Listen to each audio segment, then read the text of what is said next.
Welcome back to Unplugged, brought to you by DraftKings. The crown is yours. Before we get this episode started, I want to shout out two of the best players that I ever got a chance to play with and against who were just nominated for the class of 2025 Hall of Fame. First of all, Carmelo Anthony, one of the best scorers this game has ever seen. Competitor, three-level scorer, strong, athletic. His ability to make shots and hit clutch shots have been unmatched.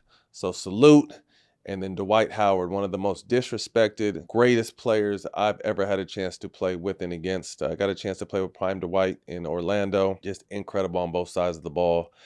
So just want to make sure I send some love and a shout out to both you guys. The enshrinement takes place September 6th. First bout, no question. Congratulations, fellas. Man, welcome to the show, my guy. Max, you was busy this weekend, man. I heard you ran into Hakeem during hoop. I seen you fly as ever at Stack's birthday party, man. What's happening with you? You back on the mat? You outside right now, Max. Max is outside right now. Man, it was so fucking crazy out there in Houston. Anytime I go there, man, this shit is like, oh my goodness, man. Well, I can't talk about everything, but yeah, nah. I can put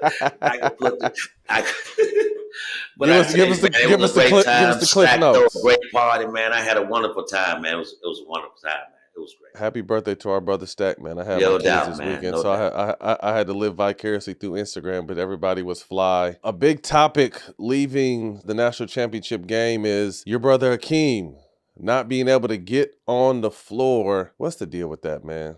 I saw your tweet. Yeah, see these weird-ass white folks out there in San Antonio. You know, you got to have motherfuckers doing this is Olajuwon. You got to know who this motherfucker is. That's a walking credential right there. That's the walking credential. Fuck you talking about? He don't need no credentials, man. That's why I thought my boy was going to reach up and knock the shit out of him like he hit me. But he contained his motherfucking self. He contained himself real well. I swore Dream was getting ready to slap the shit out of him. I saw the look. And then, okay. But I just thought Dream was going to put them damn hands on him. The tweet, hell, Dream. You need to stop being Muslim for a second. Ask the guy what did the 5 fingers say to the face. You wanted to slap the dog shit out of bro, huh? Yeah, man, I had to put that in there, man, because that was crazy, man. Come on, man. It's ridiculous. Come on. It's ridiculous. You got to know who you're dealing with, who you're fucking with, man. It's ridiculous. Yeah, absolutely. Did you and Dream talk about your clip that went viral on the show? Yeah, the slap and shit. I walked into the venue. They had a Legends night over there at the Rockets game against OKC on Friday. So I walk up to the venue. I see Dream, and at first I saw Rudy T. I went over to Rudy T, talked to Rudy T for a little while. He was talking, boy, you got them blowing up, man. You looking good. I'm happy for you. Then I said, there go that motherfucker who slapped me. So I went over there to Dream. I was like, Dream, what's going on, my peoples? What's up, baby? Dream looked at me and said, Maxie, why are you opening up the new one? Leave that door closed. Do not talk about that slap, man. Dude, why you opening all that up now? That's monster. Yeah, monster. Man, everybody been telling me, man. Yeah. What do you do? I'm like, goddamn, Dream, man. Come on now. The shit happened, man. You talking about, damn, Max, don't talk about that anymore. But Dream, I'm talking about this shit today. Yeah, you still put your goddamn hands on me, though, but that's okay. But yeah, he just told me to stop talking about it. But I ain't gonna never stop talking about it, shit. He said, I want my lick back. Hey, speaking of obviously running in and Legends Night, them young Rockets have been cooking lately. Took down OKC, ended the Warriors' 5-game winning streak. They've secured most likely the 2nd seed in the Western Conference. Is this team for real? They're young. We've talked about this before, a really young team, but I think Udoka's one of the best coaches in the league. He's got these boys playing on all cylinders. What are your thoughts on them? Yeah, they played well on Friday when I was there. I mean, shit, I was like, damn, Shea acting like he didn't want to play on Friday. But those guys were locking up. Like I said, they long, they're athletic. I keep saying, man, and I keep going back to this, man. In the playoffs, man, I don't know, man. We just like, I seen them lose some games that I thought they was gonna be into, and that they could have, that they should, to prove a point. Like, okay, we can go on the road and beat these teams like Denver and these guys like that, man. So I don't know, man. And I love Udoka, like you said, man. But I just think that second round is going to be real, real tough, boy. I mean, it might fall against the Lakers or somebody like that. It could be. I mean, it's going to be tough, man. I mean, it's going to be tough. They just don't have that real, true guy that you can identify with, like me and Jelani was talking about before the show, that you can roll that motherfucking ball out to and go get me a goddamn bucket, boy. They got a lot of young talent, and I definitely think they've embraced the mindset and the attitude of Ime, which is, in your face, defense, tough, hard nose, second and third, first ones to the floor. But we all know come playoff time, experience is a heavy factor, and any team can beat anyone on any given night. But to beat someone in a 7-game series, you have to be the better team. So then it's a half-court game now. All them damn fast break points ain't there in the playoffs, man. So you're really going to have to get into your sets and be able to run your sets. I mean, you got to go to your first option, second. I mean, it's going to be tough, man.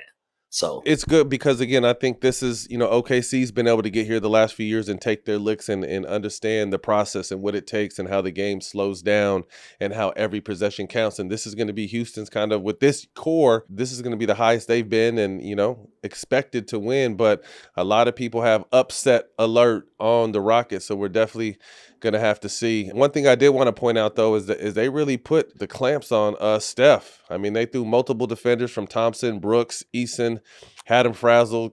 Steph was complaining. I think 1 for 10 from the field, 3 points. Ime said anytime you're complaining about fouls, you've done your job. Again, that's the one thing I really like about this team is they play with an energy and a physicality that you don't get to see every night in the NBA. So I'm definitely looking forward to seeing what this young team does. Me too, man. Like I said all the time, they got like a lot of 6'8", 6'9", 6'7" guys. They just throw at you and athletic as hell. You know what I mean? And all of them dogs, so they're ready to guard. So, I mean, they got that part, but I just think when they really need to get a bucket, it's going to be tough in the playoffs. That's what I keep saying. It'll be interesting to see who falls in that 7th spot. Golden State could be in there. There's a lot of teams that could possibly be in that 7th spot. So I'm definitely looking forward to seeing who lands.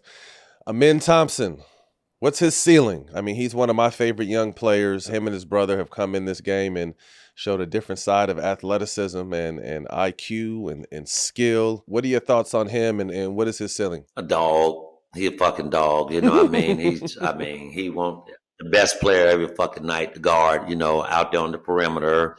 He doesn't care. You know what I mean? And then when I knew he was a real dog, when he grabbed that little motherfucker from Miami and slung his ass and slung that motherfucker on the, what's the guy named Hero? When he grabbed Hero and slung him around like a goddamn rad dog, I say, goddamn, that's my guy right there. I love that motherfucker for the Rockets right there, but that's my guy, though. I love him. I'm doing something with him this summer, too, so we're going to have a golf tournament. You got to come, too, but that's my guy, man. I love him and his brother. Yeah, there's some dogs, though. But, yeah, definitely he's a dog, man. That's all I can say. Just a damn natural dog. I love it. Definitely send the dates. I'm out there for any kind of golf. I ain't sending Houston in. Oh, you know that. Definitely. I got you some clubs coming, too. Oh, okay. Shit, I got clubs, but I could always take some new ones. Callaway want to fit you, man. Callaway want to fit you. I'm in. Yeah, I got you. I'm in. Yeah. I'm in. Yeah. 3 games left in the season. This segment is sponsored to you by Rose Sparks. Fast-acting, long-lasting ED treatment for our guy, Gino Davis. This segment is called Sparks or Fire. So you let me know if what I'm telling you is fire or if it's just light. Draymond Green. Discussion for Defensive Player of the Year is heating up. He spoke it to existence. I'm not mad at it.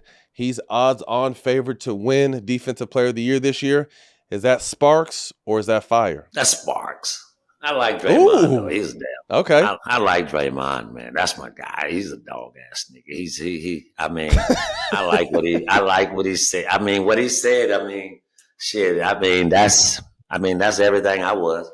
Shit. Mm-hmm. What he's talking about, hanging and doing all that, what he was doing. And so, but I love Draymond Green, man. That's one of my favorites in the league, man, because I think his offensive end he ain't as good as he used to be, but on the defensive end, man, he's a problem, and he's a great passer, high IQ. So I love Draymond. That's my guy. I think before him being undersized, his first award and his dominance in the league was his strength and, his defensive prowess, his athleticism. Now it's more with his mind, his intelligence and understanding the game and reading the game. And the one thing about Draymond, as you'll always see, is everything he does doesn't end up on the stat sheet, but he can have a huge effect on the game without actually putting something in them columns. So interesting. There's a few other guys in there. Evan Mobley is one of the guys. Lou Dort, aside. I mean, Amen Thompson moving forward will probably be in that conversation. We know that big fella over in San Antonio was expected to take it home, but, obviously he got hurt. So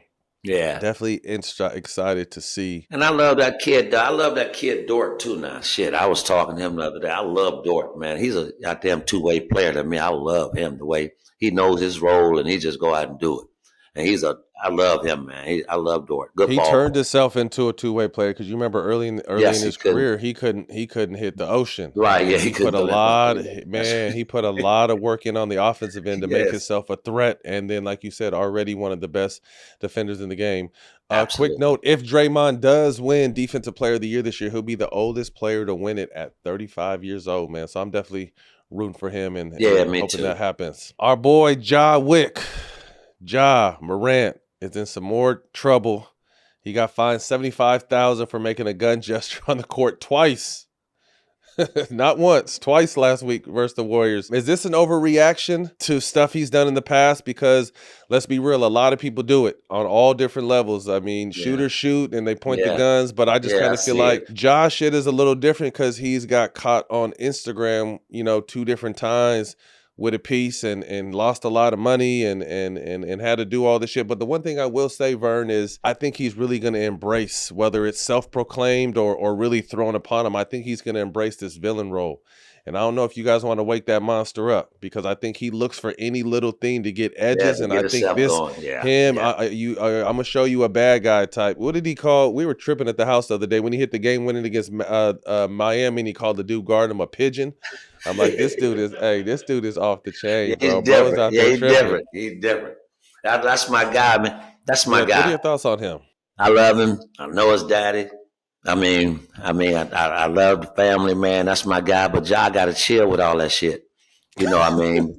Because you already got a reputation. Come on, Ja. This Uncle Max talking to you. Goddamn, baby. We got to goddamn try and change the narrative now a little bit. You know what I mean? You was gonna be the face of the NBA at one time. Now you the villain.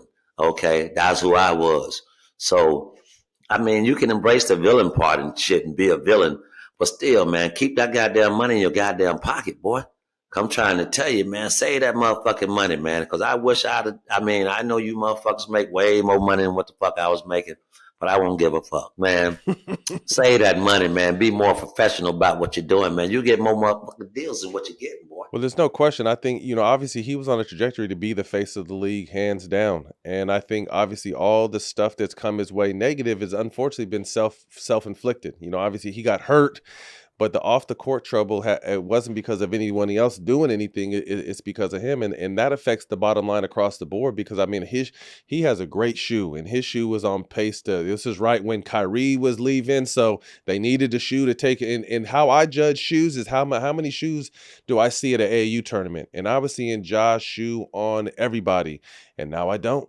You know what I mean? So that's affecting the bottom line. And both you and I were villains. And all this comes from a loving perspective is it's okay to embrace that shit, but he has to realize something that he's in that superstar stratus. Yes. He's in the superstar status with one of the best American players. We talk about the overseas dominance of great. Ja is one of the great American hopes that we have, him and Tatum, Booker. There's a handful of guys that we have that, that we're going to put our hat on, and he has to be one of them. So I hope that he gets this shit out of his system because at the end of the day, you never want anything to be louder than your play. And unfortunately, the antics have been louder than his play. And I just hope for the sake of him and his greatness, he allows his play to get back to the forefront because I think as fans, that's all we want to see. Max is coming to LA next week, man. I can't wait. I got my outfits already laid out. What we doing, Max? I'm gonna have mine too. I'm ready. Hey, y'all get ready, man. Max gonna be through there. Y'all will see what it is. Definitely. We're going to be live streaming next week, shooting some content. Really excited again to have you in the family and have you out, man. But thank you for joining me today. And shit, we'll see you in LA next week, bro. Appreciate it, man, for having me on the plug, man. Hey, y'all have a good day, man. Stay blessed, my people. Burn one for old Max. What up, y'all? This is Matt. Your boy Stack. From the All the Smoke podcast. Big news. We're teaming up with the ultimate sneaker plug, StockX. You see it. It's on our feed. Let me put you on to something real quick. If you're serious about sneakers and style, you need to be on StockX. For the Raz kicks to the latest releases, StockX gives you access to everything you need to level up your game. No more missing out, just straight up access to what's next. Head to StockX.com or download the StockX app to level up your collection. It's a game changer. StockX. Now you know.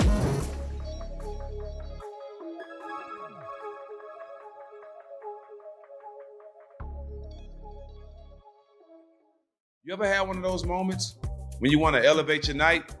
Maybe it's a dinner with friends or a celebration that calls for something extra. That's where Grand Marnier comes in. You probably heard of it, but have you tried the signature drink? The Grand Margarita. It's the twist of a classic margarita. It has the smooth richness of Grand Marnier's cognac, and combined with orange liqueur, a bit of citrus, and just the right amount of sweetness, with a taste like that, it's perfect for any occasion. Whether you're chilling at the crib or out with friends, a Grand Marg remixes a regular cocktail into something extraordinary. Don't just settle for a good cocktail when you can have something grand. It's about making your next drink one to remember. So when you're making your next margarita, remix it and make it grand with Grand Marnier. Grand Marnier liqueur, 40% alcohol by volume, 80 proof. 2025 Campari America, New York, New York. Drink with style, drink responsibly. Gino, what are these LA streets looking like these days, man? I ain't been in them in a minute. Man, it's rough out there, man. The pool of women out there now, woo, you have to have it together, brother. Are you out there performing though? I am now. Are you? Yes. What's the secret? No more popsicle sticks and duct tape? Yo, no. We're way more advanced than that. Okay, now, where you at with it? They got this Row Sparks thing that I'm doing. What's that? It's a lozenge you drop under your tongue. Okay. And you get going. On average, 15 minutes, man, and you ready to go after that, man. Got your manhood right. Absolutely. 12 o'clock, you like a rocket. What's in them? You're getting a combination of both. Okay. Other things that are Heavy out there hitters. right now. Absolutely. I only get, one opportunity to make a first impression back here. They haven't seen me for a minute. Yes, and you don't want to flatline with these girls nowadays, boy, because they'll talk about you. They have you on definitely, Instagram. Ooh. Yeah. Ooh. They have you on Instagram. I've been on Instagram enough. I don't need to be on Instagram about this. Yeah, you need to calm down too with that, by the way. Now, is it consistent or is it just on call, you'll be ready? I believe it's very consistent. Well, for me personally, it's consistent. You know what I mean? And I'm not ashamed to say it. Okay. I mean, we're all getting a little bit older. I am old. You definitely are Yes. old.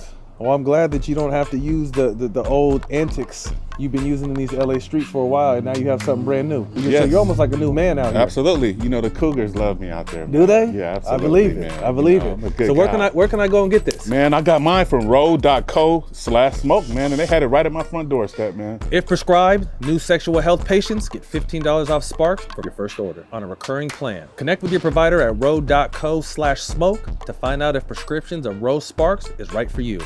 That's road.co/smoke for $15 off your first order. Now I want to welcome one of my personal friends, one of the good guys in the game, Phil Handy. Phil, what's up, man? My guy, Matt. How's everything? Everything's good, man. It's good to be here. Hey, you're normally really prepping for the playoffs right now and kind of getting in playoff grind. What does it kind of feel like for the first time in a lot of years to kind of just have your April not doing that? Man, you miss it? It's been an adjustment, just being used to being in like you said, playoff mode, preparing into the season. For me, man, it's been a great mental, physical break. Reset. To just kind of step away and reset, man, and really be able to watch the game from afar. And just as a fan now, it don't have to be X's and O's. I don't and have no emotional attachments. I still watch a lot of the guys that I've had a chance to coach. Look, I watch Austin. I watch Rui. Obviously, me and Brian have a lot of history, but being able to watch from afar and see these guys, and just like you said, not having any attachment and being happy for them, whether they win, whether they lose, it's a good feeling to be there. You brought up Austin Reaves, in my opinion, the best third option in the game, but of late his numbers have been off the chart. Did you see that in him younger? Is this new? Because to me, it's all confidence. Obviously, he works on his game, but I think it's the belief in himself that he can go out there and do it night in, night out. And he's at what is it? Last 10 games or how many games? Last 14. He's 26, 5-5, shooting 55, 45, 95. And keep it real, he might have one of the deepest bags in the game with our other brother Kyrie on the sideline right now. I mean, Phil, what's going on, Phil? You I know you put some groceries in that bag. I saw that from day one. Did you really? Day one. Really? Look, I tell this story. The first time I met Austin, he was playing for our summer league team. Mm-hmm. He went undrafted. He went undrafted. He was playing for our summer league team. And I had never met him, but I saw clips of him play in college. So people think this is just now. Matt, if you go back and you watch a couple of his games at Oklahoma, he got some shit with him. Like back then, I was like, hold up, man. Just the chip on his shoulder. And so I saw it. I went to the summer league game and he wasn't shooting the ball. And it was crazy. You asked Austin today. It was halftime. I walked over and said, hey, man, come here. Never met him. I said, you want to make this team? You need to shoot the fucking ball. Like, bro, you out here. I said, shoot the ball, man. You want to make this team. So, that second half, he played well. But when Summer League was over and I had a chance to get in the gym with him, right away, I saw it. And it wasn't so much his skill or his shot making. It was just his inner belief. Like, that kid had a superb chip on his shoulder, man. And people don't really know, like, his story. He went through Summer League. That year, his first year, we had Russ, we had Carmelo, we had Trevor Reed. We had all these veterans on our team, right? And that was, we had our little, Bron has his little camp in Vegas. We had our mini camp. Austin Reaves was the best player in the gym. Was he? He was the best player in the gym. And he started out as a two-way. When that camp was over, the Lakers signed him. Did they? I love to hear shit like that. And so he just, bro, his moxie, his confidence. And it doesn't come off, not to cut you out, it doesn't come off as cockiness. It's confidence and belief in himself. I felt that when I'm around him. He told an interesting story. We interviewed him and he's just like, they figured they had a couple chances to possibly get picked later in the second round and they told the teams not to draft him. And him and his team did a study and found out that the Lakers would be a great fit for him. And to see him tell that story, to hear the stories you told us and just to see where he is it 5 years later? Is it year 4? It's year 4. Year 4. To me, name a better third. I don't think you can name a better. If that's your third option that's doing this. Third option and my vote for most improved player. Ooh. People are not talking about it. They're not. Like, that's a good he call. should be in that category. Yeah. And if not the leader, tell me another player. Yeah. Tell me another player that's played to that level. And just the body of work, man. And on that stage, Phil, we all know, coming to this Lakers stage is a lot. You could be a killer somewhere else, but it take a real killer to be here. He don't matter. If you see Austin, Austin is a hoodie, sweats. He's hillbilly. He's hillbilly golf. He don't care about none of that. Yeah. For him, the lights, that, man, whatever. Matter. You're a hooper. Let's go hoop. I love it, man. Congratulations, bro. Keep doing your thing. Unrivaled. First year in existence from a coaching standpoint and just a fan of the game. How'd you like it? Totally different game. Like, man, the 3-on-3 full court concept is pretty dope. Like, it's dope to coach it.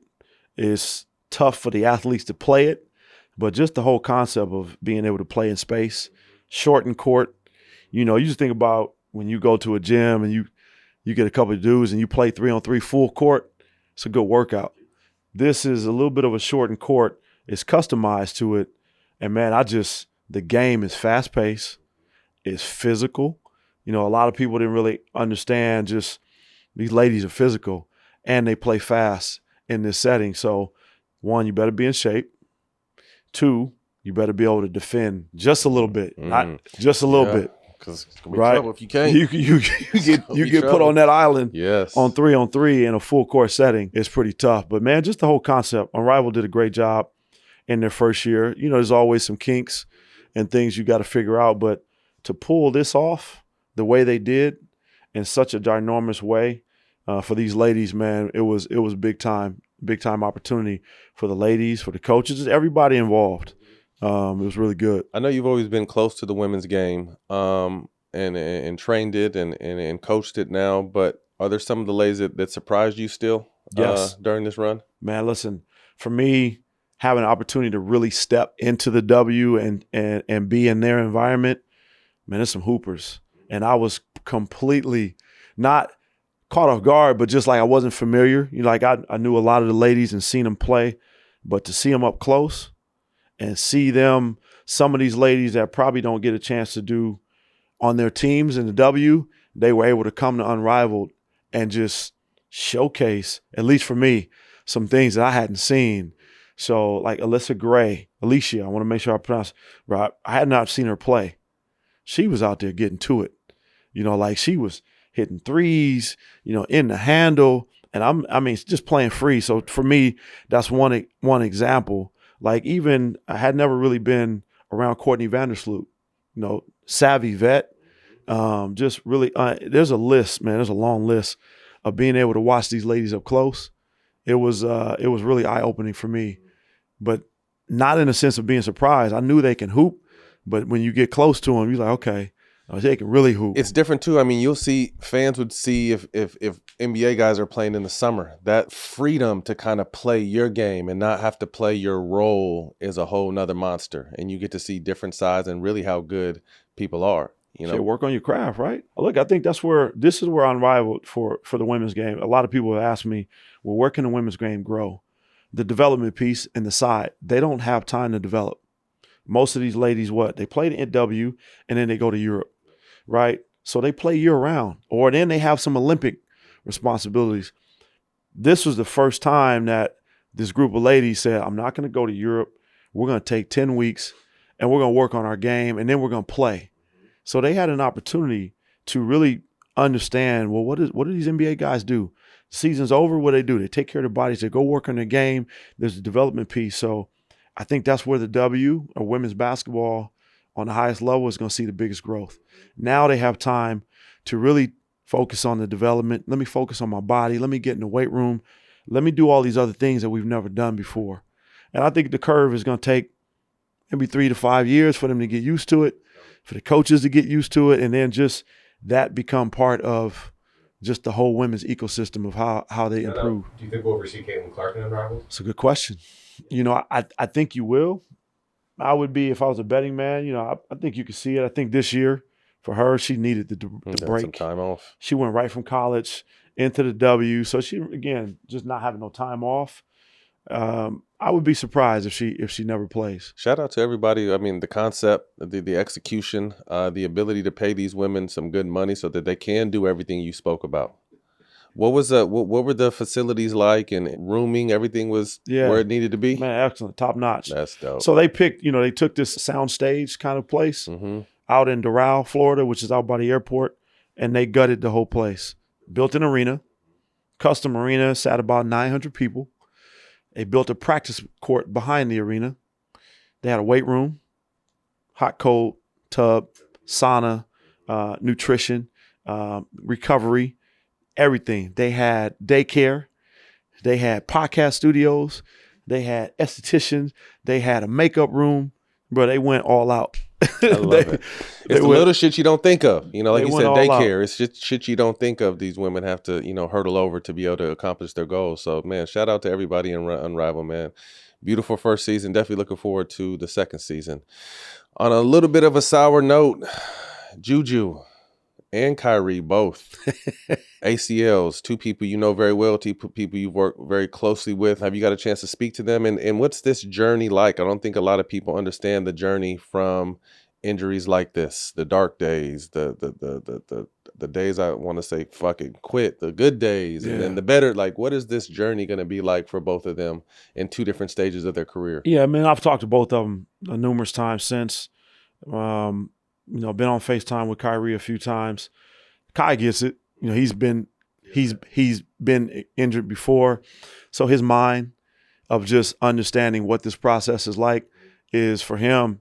It's like I'm just gonna take the time, get my body right, get my mind right, spend time with my family. And I like he's talking a little bit more. He's kind of coming out of his shell. Yeah, a he's little doing bit his more. streams, Yeah. and people are gonna get a chance to see another side of Kai. So for him, man, this is not what he wanted. Mm-hmm. You know, obviously with the degree of some of the things that happened with their team, but he's in a good place, man. That's in good. the sense of just understanding what this is about, and so he's prepared for the journey. You know, JuJu on the other hand was a little different. You know, young athlete. It's new. Just the first time she's ever been injured. And, you know, just a natural thing as a young athlete, her own personal goals, just in the NCAA tournament, the expectations. And the first couple of days for her were really tough, just from a mental standpoint. But, man, she's got her inner circle, her family, her parents. You know, I had a chance to talk with her a number of times. We went to lunch, and she's on the other side of that now. Oh, is she really? Yeah, she's like, Phil, I'm ready. I'm going to come back stronger. I understand that this is going to be good for me. I can work on my body. I get a chance to work on other parts of the game from a mental standpoint. You know, let me understand the game from an IQ standpoint and dive into those areas. So she's already tracking in the sense of I'm going to be ready for this comeback. It's a mental monster. And I think what's different is this is, unfortunately, but to their benefit, it's more of a common injury now. ACL used to be a huge deal back in the day. Now it's more common. Medicine has improved. I'm definitely excited to see, you know, her journey and her growth, and, you know, obviously getting Kai back out there and him kind of showing different sides and kind of, like you said, understanding what it is now. I mean, even with JuJu's injury, she damn near swept the award season. Wooden Award, AP Player of the Year, Naismith Player of the Year, everything. Women's USBWA Player of the Year. I mean, what have you seen before injury? Again, because you've been working with her for a long time, just kind of those steps that she's gradually been making. You know what I love about her this year, Matt? We obviously, you know, before I left on Unrivaled, you know, we would work out at least twice a week. But when I left, she was like, Phil, you know, we got to get on Zoom. We got to watch film. So we would try to watch film at least once a week on Zoom, take some of her games.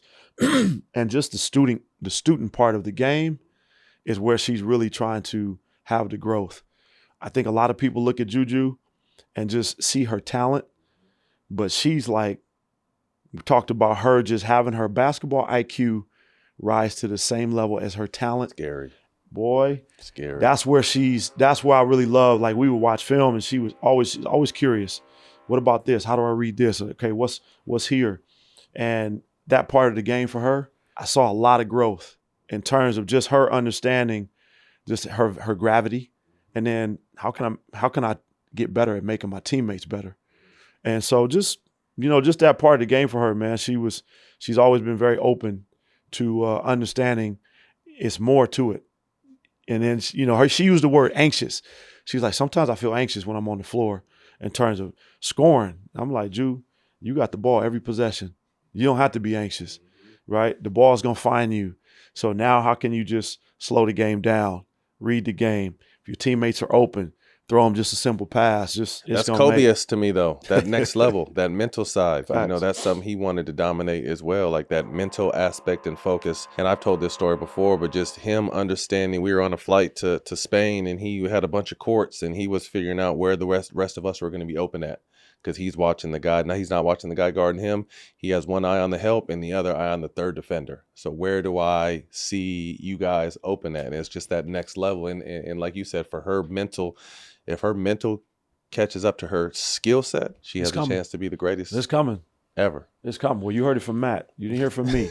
I ain't gonna lie to you. Speaking of the breakdown dynamic, I mean, we've been talking about what are we going to do together, and then obviously Unrivaled happened, but we need to put our plan together, man. We got to get you in the mix, in the loop. You're already a part of the family, but we really got to put because I think your mind is incredibly, you're a Jedi when it comes to this shit, and not only on the court but off the court, the mental side and the film side and the breakdown side and the visionary side of it. So we definitely got to get back. I don't know if they're ready for it, Matt. Ready or not, motherfuckers. I don't know if they're ready for it, because we're going to go deep into the bag, man. I'm looking forward to it. We got some breaking news.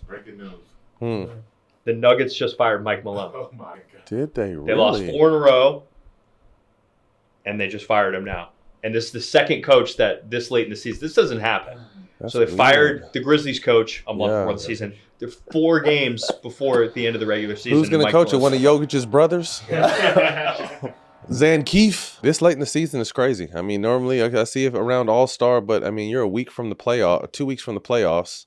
You're the 4th seed right now, a game and a half back from the 3rd seed, and your coach is gone. Man, it's a cold game, Phil. You played in the league forever. I've coached in the league for 14. Man, I'm trying to. I am the NBA, and trying to look that phrase. I've used this phrase for people as coaches of us. We get hired to get fired. That is a real phrase in the NBA, and it's unfortunate. Like, you always try to wonder, like, what the hell is going on behind closed doors for Mike Malone to get fired? What's going on behind closed doors for Taylor Jenkins to get fired? And again, it's an unfortunate part of the business, but I'm completely shocked. It's crazy by that one, and it's just, as coaches, we know we come into this environment. The Greg Popoviches of the world, the Steve Kerrs of the world, the Eric Spoelstra of the world. That's their tenures. Those tenures, man, are aren't epic. The norm anymore. It's not normal. That used to be the norm. If you're a head coach, or if you're on a coaching staff somewhere for 4 or 5 years, that's great. That's great longevity. Because obviously it's more, and we're not insinuating that it had anything to do with the players, but just the players run the league now. Like, there used to be a line of respect for coaches, and it was the coaches' way or the highway.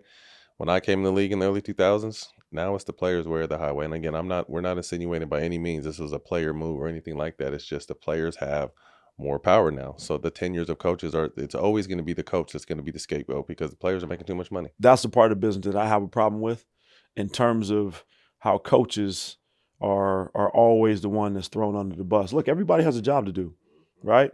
I always say you have a job. I make no qualms about it, but there's so much stuff that goes into that the coach is always the first one at the doorstep. And there's always other pieces to it. There could be some decisions that the front office may have made for your team that you had nothing to do with, right? But you're dealt the cards of having to coach certain guys, and if they don't play well, it's your fault. You're the one. Even though it's their decisions they made. Yeah, sometimes. So there's always a bigger picture to it, man. So always more to it, man.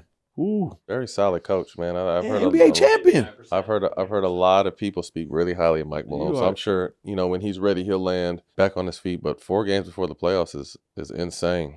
The men's tournament, we just watched the culmination the other night of the championship. Before we get there, I want to talk about Duke and obviously them slipping up, and execution down the stretch wasn't what it needed to be to get past Houston. But Cooper Flagg, potential number 1 pick in the draft. As a basketball mind, what do you like, and what have you seen from Cooper? Man, his size, his athleticism, his mobility, just his overall skill. I've really been surprised by the kid, because again, I didn't have a chance to really watch him in high school. But just what I've seen of him at Duke, man, that kid has a deep tool. His bag is pretty deep, and he got a motor. That's one of my favorite things. And that's what I'm talking about. Like, you usually don't see kids with that size, like his motor, like the mobility and just how he plays the game. It's going to resonate well at the next level. And he reclassed. He jumped up when everyone's trying to hold back 2, 3, 4 years and be 27 or 28 playing college basketball. Yeah, that's rare. He was a real 17-year-old when he came to college. That's rare right there. So special. Definitely looking forward to seeing what he does on the next. So there was whispers of him possibly going back 1 more year. I don't think that's going to, I think there's too much money on the table, but shit, if anyone can do it, it'll be Cooper. You live in that college life. It's great. People don't understand, man. It's great. And now it's money too. Now you get some money. You throw $10 million next to that college life. Come on, man. You the king. I got $2,500 every 3 months. You couldn't tell me shit. Motherfuckers getting he's $10 the king. million. Look, if he's decided to stay, his NIL deal, it's not like he's not gonna make no money. Oh, yeah, the kid will make some money, and he'll have the insurance clause for sure to make sure everything is good on the other side. But I would love to see him play with the Boozer Boys. Florida, crazy game. You get a chance to watch the game? I only watched part of it. Great you game. See the whole thing. Houston is some fucking dogs. Calvin Sampson had them boys playing out of their mind, hard. But Florida, to me, stayed in striking distance. And Clayton didn't have the best game, but I think his teammates held him down the entire time. And they were able to, we were watching the game. I was like, yo, if he gets to double digits, he gets 12, 13, 14 points, they're going to win. And sure enough, he hit it some, a 3 down the stretch, got to the foul line, saw the ball go through the hoop. And Florida was able to pull off a good one. Cohesive, man. So is it Todd Goldstein? Is that how you pronounce his last name? Mm-hmm. The head coach? Mm-hmm. Now I'm saying it because I used to train Todd. Did you really? He was at St. Mary's College. Is he the youngest or one of the youngest coaches to ever win it, right? Since like Jim Valvano or something, right? Yeah, also 0 5-stars in the final game. Interesting. Todd is man, congrats, young fella. But sniper. He himself was a sniper. Really? He could shoot that thing, man. And so just seeing him on the sidelines and seeing his growth is incredible, man. Extremely happy for him and what he's been able to do. But just what I did see of Florida this year when I had a chance to watch, just their cohesiveness as a team. The unit, like that is a team, and understanding that, look, we're gonna all do this and chip in and do it together. And that's what you see, for them to be able to be national champions. The most valuable player of the Final Four was a 0-star basketball recruit, right? He was a football player first, right? Or is it the other guy that was a football player? But just 0 stars. Yeah. And he ends up being the most valuable player in the Final Four and winning a national championship. The game has changed, Phil, too, and this is something I haven't necessarily been a fan of, but I understand it because it's an option. But just the age of kids playing outside of this Duke team, a lot of these teams were older teams that, had 3-star, maybe some 4-star guys that have been around, but no real 5-star. And on the flip side, I think, the egos, and I'm not saying all 5 stars be tripping, but a good chunk of 5 stars kind of have a different mindset. But these teams are getting these older guys that have kind of been around for a while and then able to build teams with them and make you look at the Auburns and you look at Houston, have some older guys. The new landscape of college basketball, I'm not a big fan of. Again, I understand I don't blame the players by any means. I don't blame the coaches by any means. But I saw Rick Pitino at one point say, hey, this offseason we're not recruiting any high school kids. What can a high school kid do? And it just got me thinking, like, college is supposed to be for kids trying to turn into men. And now college is for men with kids taking time away from other kids. Yeah, man. I'm with you on that, Matt. I think there's so many caveats to the college game now. One, college basketball is not what it used to be. It's free agency now. Now, look, I'm all for the athletes.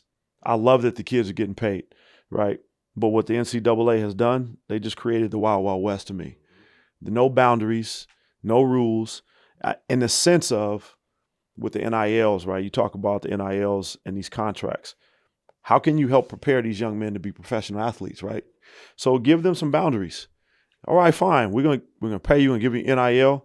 But you sign this contract, whether it be 2 years, then you're committed to that contract. Or you have to pay the buyout. One of the rules, right?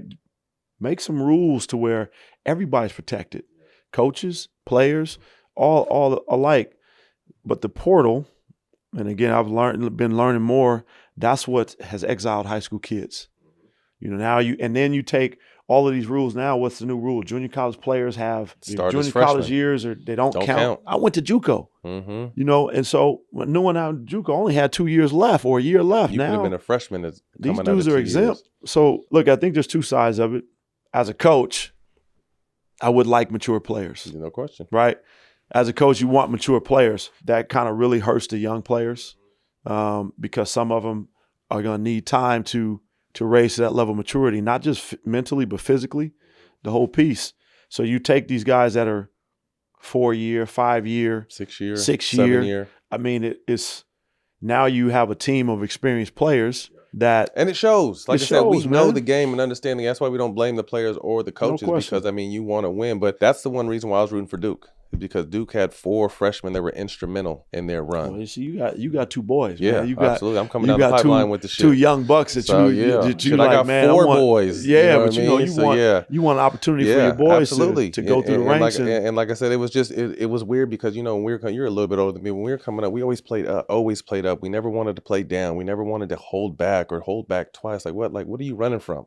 Like I was in 8th grade walking across the street playing with the varsity team. Like and just the game has changed so much now. Well, that's where you get better. Yeah. Get your head cracked. Because there's only so much you can do. Man. Only so much jumping in the portal, transferring. I'm hitting some adversity. I'm not going to take it on the chin. I'm going to run. Get tired of getting whooped. That's the only way that's what motivates you. Like, okay, you know what? I'm coming back for y'all. Phil, we gonna see you back in the league. What's going on, man? I know that's a personal question, but is that something? Is that something you're looking into this? Obviously having a nice little break and doing something different with Unrivaled. But will we see you back in the NBA? Yeah, man. Look, man. For now, man, I'm a coach at life. I'm a coach at heart now. Mm-hmm. So for me, it's really about the right opportunity. Mm-hmm. I've had a chance to, as a coach, experience everything, winning at the highest level, experience coaching some of the best players. I just want to be able to continue to impact the game with the players and then whatever organization I'm working for. The value of what I bring as a coach in terms of the development, that's just the easy. But I think a lot of people don't understand who I am as a coach with the X's and O's. Talk about that, because I think you've been labeled, rightfully so, because you are one of the best in that space, is one of the best player development, but there's so much more to your coaching and to your philosophy. And I think sometimes labels, even if people think it's, he's one of the best at developing, there's so much more to you, and that label can sometimes hurt you when organizations are looking for, can this guy run my franchise? Right. And I'm a firm believer there's people like you and Rico Hines that can be head coaches of NBA teams but are labeled as development guys. I mean, you got to start somewhere. Everybody evolves. Mm-hmm. Everybody gets better. You name me one head coach that's in the NBA now that started out where they are. They all came in some way, whether they were video coordinators or scouts, and they worked their way up into being in that position. My journey is no different. Man, I want to say it's a blessing and a curse sometimes, because I've been really good at my job, right? But in that process, man, you want to talk about my education? The coaches that I've coached under, I have a high-level education. Mike Brown, Mike D'Antoni, T. Lou, David Blatt, Nick Nurse, Frank Vogel, even Darvin Ham, that's some high-level coaches. And my bag of understanding the game from a defense and an offense and schemes, man, I have probably one of the best mentor and tutoring aspects of understanding the game from all different angles. And so for me, it's just the right opportunity, man. I don't feel bad or get angry that people try to put me in that box. It's just, when the time comes and I have an opportunity to interview for the right people, they will understand about my knowledge and who I am as a coach. The development piece that was just my avenue to become an NBA coach. And so over the years, I've had a chance to really grow and become better at my craft. So, well, Phil, man, thank you for you got something? The Nuggets also fired Calvin Booth. Their GM. Cleared So they everybody. cleared house. Cleared house. This was Booth's third year. He came in for Conley, who was the one that really put that team together. He went to Minnesota, right? Something's going on internally, man. Yeah. Something internally is behind the is doors. Calvin Booth is out. Mike Malone is out 4 games before the playoffs. Some shit is going on in Denver. Stay tuned. Ooh-wee. Stay tuned. Man. Because to me, I mean, Denver's still one of those teams that has the pedigree, and they're an older team because the West is top heavy with young teams. So we know, to beat the team 7 times. They are in the mix for another championship. They are in like the that. mix. No, you count them dudes out if you want to. Losing 4 in a row before is that reason to fire someone? Well, Phil, appreciate your time, man. We'll definitely catch up during this offseason. Thank you for coming through, man. Yeah, no doubt. Tommy Johns have changed the game. Their underwear are the most comfortable I've ever worn. They're silky soft, breathable, and lightweight. If you don't believe me, check the waistband. Ever since Tommy John has been sending me products, it's all I've been wearing. They're the true MVP in the underwear game. What are some of the problems that other underwear brands give you that Tommy John doesn't? These things let my balls breathe. And that's the most important thing. They hold them nice and tight, but they can also breathe. So get you some. Double down with comfort on Tommy John and get 25% off your first order right now at TommyJohn.com/smoke with the promo code SMOKE. Save 25% at TommyJohn.com/smoke. I'll see you there. Bro, it's been a long day of work, man. I'm ready to get baked. You ain't never lied. No. I mean toasted. Yes, sir. Gooey. Melted. It's gonna be nice. Wait a minute, bro. What are you talking about? I'm talking about Jimmy John's, bro. After years of perfecting the cold sandwich, Jimmy John's is turning up the heat on their sandwich game. Jimmy John's toasted sandwiches are finally here. Try one of their 3 new toasted sandwiches with, like my favorite, the chicken bacon ranch, roast beef and cheddar, or the ultimate Italian. Or why not try one of your Jimmy John's favorites, toasted? Each sandwich is the perfect combination of crunchy and melty. They're here and they're hot. Order online at jimmyjohns.com, the Jimmy John's app, or stop by your local Jimmy John's for a perfectly toasted sandwich. Satisfy your toast buds. So for the rest of the season, I'm going to be doing some DraftKings Pick 6 selections. So make sure you guys stay locked in for the remainder of the season and see who I'm riding with. So this week, we got Luka going back to Dallas. I'm picking more points for Luka. No question about it. Another pick, which will come as no surprise, with Denver cleaning house, firing their GM and head coach. Sacramento, you guys are in trouble. I'm going Jokic, more points. This segment was brought to you by DraftKings Pick 6. Make sure you sign up using the code SMOKE. That's a wrap for Unplugged. Hope you guys enjoyed this week. You can catch this on the DraftKings Network and the All the Smokes Productions YouTube. We'll see you guys next week. This episode is brought to you by Boost Mobile. Boost Mobile is now a legit nationwide 5G network. I know we stay joking, but let me take a second to put on my serious voice. Because this isn't a joking matter. Me personally, I would never joke about a 5G network that has invested billions in building 5G towers across the country. Me neither. Not even once. Me neither. Feel me? Boost Mobile is now a legit nationwide 5G network and also provides coverage across 99% of America. Seriously. Visit boostmobile.com or your nearest Boost Mobile store for more information. The Boost Mobile network, together with our roaming partners, covers 99% of the U.S. population. 5G speeds not available in all areas.